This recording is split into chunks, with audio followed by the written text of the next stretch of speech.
Welcome to day 9 of the Gospel according to Child Protection and Safeguarding. How are you today? Are your children safe? You know where they are.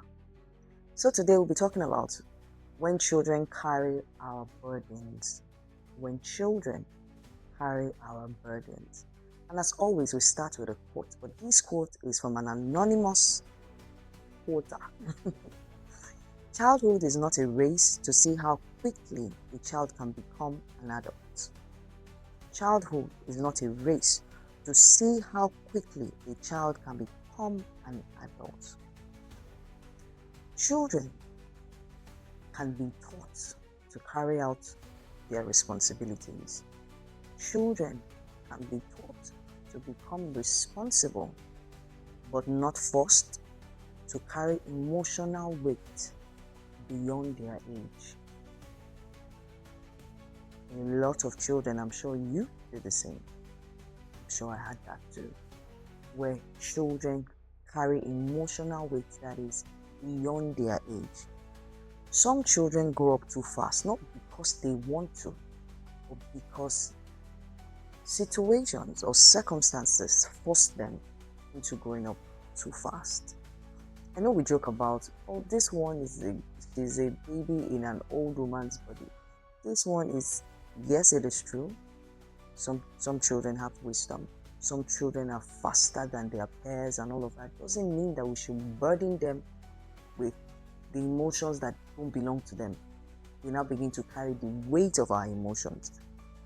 A lot of times our children become so burdened, they become emotional caretakers, mediators in family problems, conflict negotiators, substitute parents to their younger siblings at an early age. That's not a bad thing. That's a sign of responsibility. Now it depends on when this responsibility is given to the child, right? And then they become an emotional support system for a struggling adult. How do you think this child will turn out? Don't get me wrong, I understand that you might be arguing and saying, but these things build responsibility. How does a 5-year-old take care of a 2-year-old? How? How does a 4-year-old cater to her 1-year-old brother? I understand all of the arguments that are going on in your head, or all of the things that you want to say to me. This is how we're raised. That's how we learn responsibility. You may be right. But the pressure, the emotional burden was a lot. They taught you responsibility. Is it in a good way? Or you felt overtly responsible as a person? Your children have no business becoming mediators in family conflicts. They have no business. Yes, responsibility builds character in every child, but excessive emotional burden steals childhood. It steals their peace. It steals from their childhood. Why should your child be doing what a mother should be doing? Why should your child be doing what a father ought to be doing? Why? But it's so unfair to the child. Now, involving children in parental disputes places an undue pressure on the child and a burden that they shouldn't carry, because you force them into roles that they are not emotionally equipped or developed for. And then when they begin to act a certain way, you begin to wonder, you were the one that forced these roles on them. You are teaching a child to understand disunity before they understand what unity is. You are teaching a child to understand what fear is before love. You are teaching a child to understand conflict resolution or conflict. A child that doesn't truly understand who they are just yet, you give them that burden to carry. That's not right. As adults, we can do better. Do we even understand that children begin to feel responsible for the chaos or the disunity happening in the home? They feel like they are the reason why it is happening.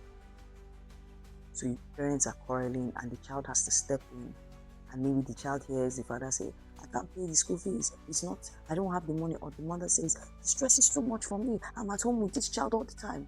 The child begins to feel very responsible, like, oh, I'm the reason for their pain, I'm the reason for their disunity. Do you know how painful that is for a child to hear that? And then Children have a way of, trying to help you not feel bad, and so they suppress their emotion just to survive this adult problem that we have given to them, and they don't know how to navigate, so they suppress their emotion.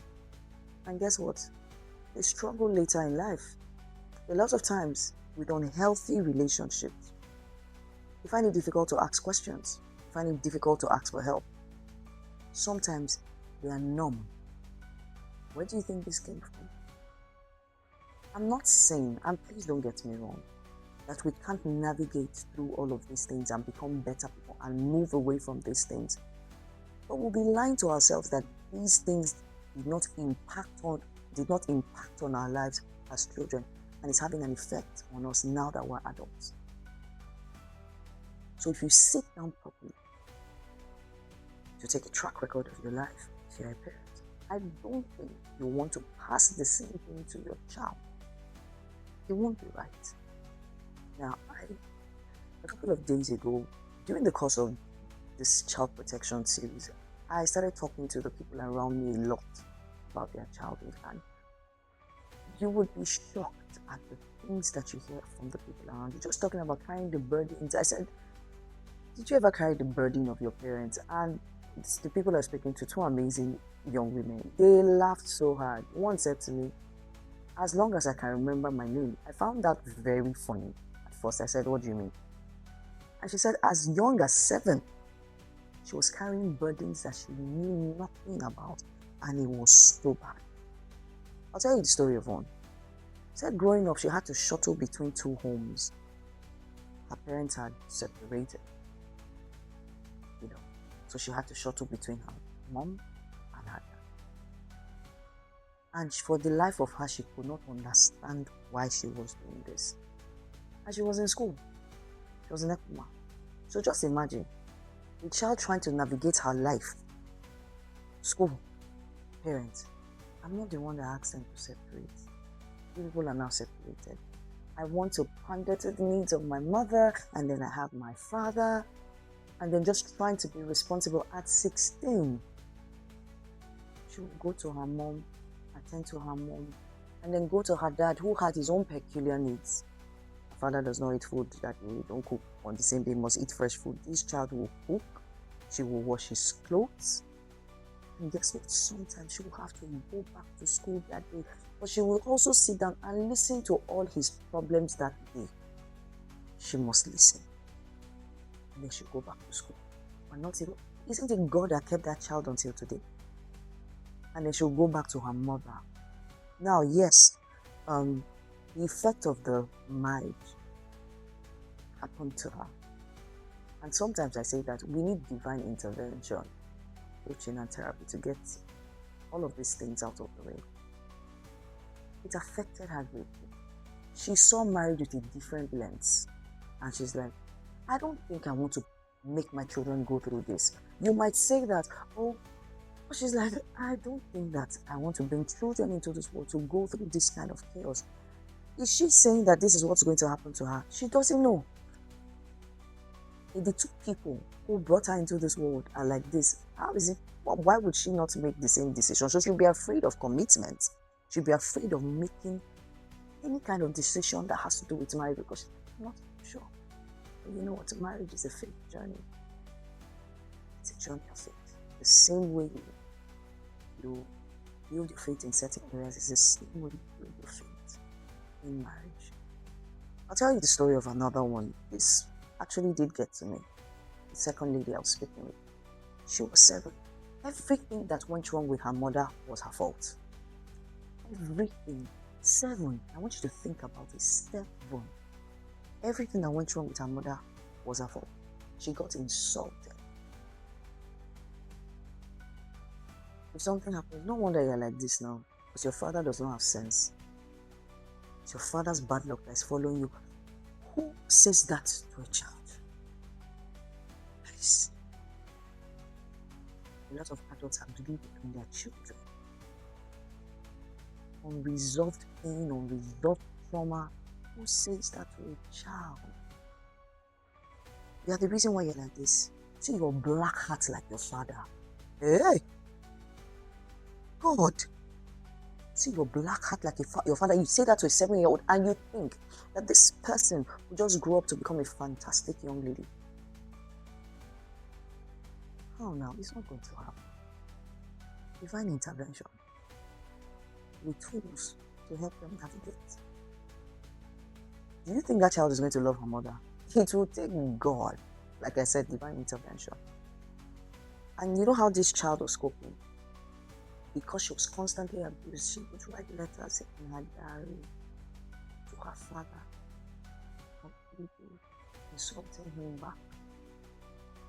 Because the insult she got from her mother, she would complain to her father, "You are the reason why they're insulting me, and you are not even here to help me."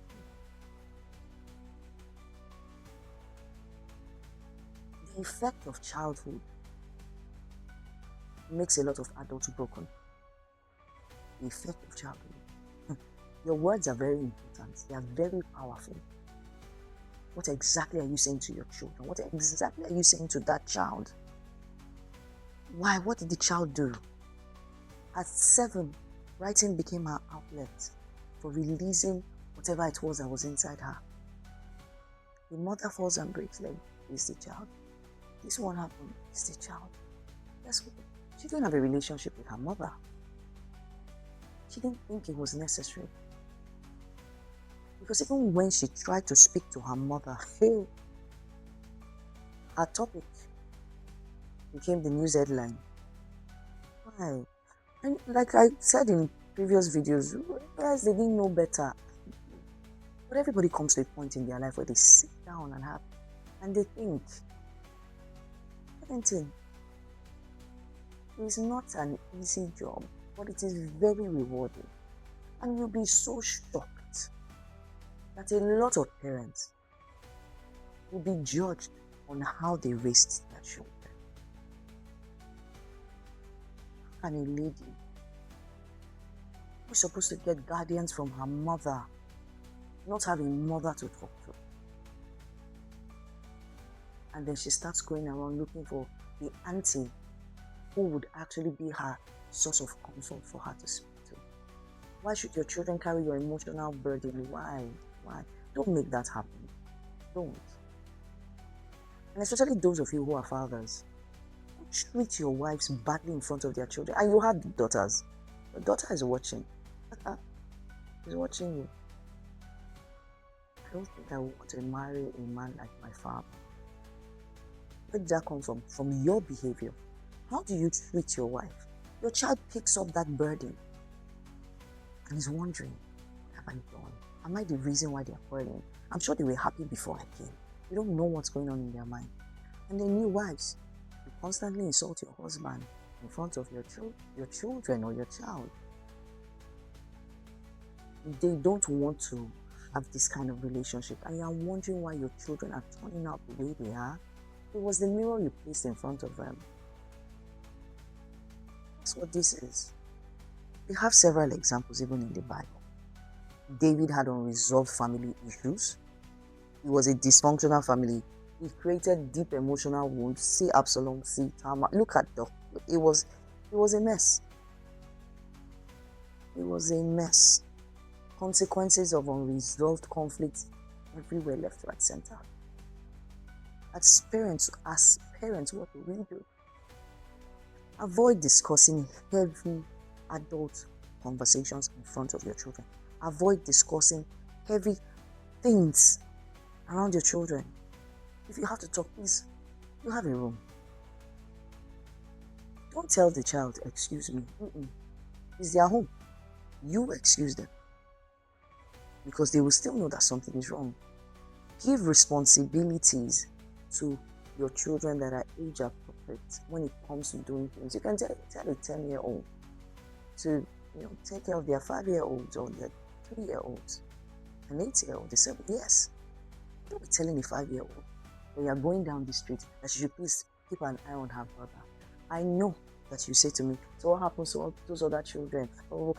They became tough, they became this. Do you know the other things? Do you know the other side of the story? Do you know the pain that they go through? It looks really cute and nice. Do you know what's going on in their mind? you know what's coming in their head? Because we all come up with certain things to make it look so good. And you see that child that you think is very responsible amongst your children, have a conversation with that child every now and again, just to know the temperature, the emotional temperature of your child. You want to find out. Please, do not dump your burdens on children. Please don't do it. There's a balance to doing things. There's a healthy balance to doing things. So I'll leave us with this charge today. Every child deserves the freedom to grow, learn, feel, and simply be a child. Children are not meant to carry the emotional weight of the world. Let us raise children with responsibility, but also with care, support, rest, and emotional safety. Your children should feel safe. Your children should feel safe around you. Yes, teaching them responsibility, we should do it wisely. Every child is your child. Childhood is very important. Safeguarding it is very important. Let's raise responsible adults so that we can have a responsible nation and a responsible society. I love you. See you on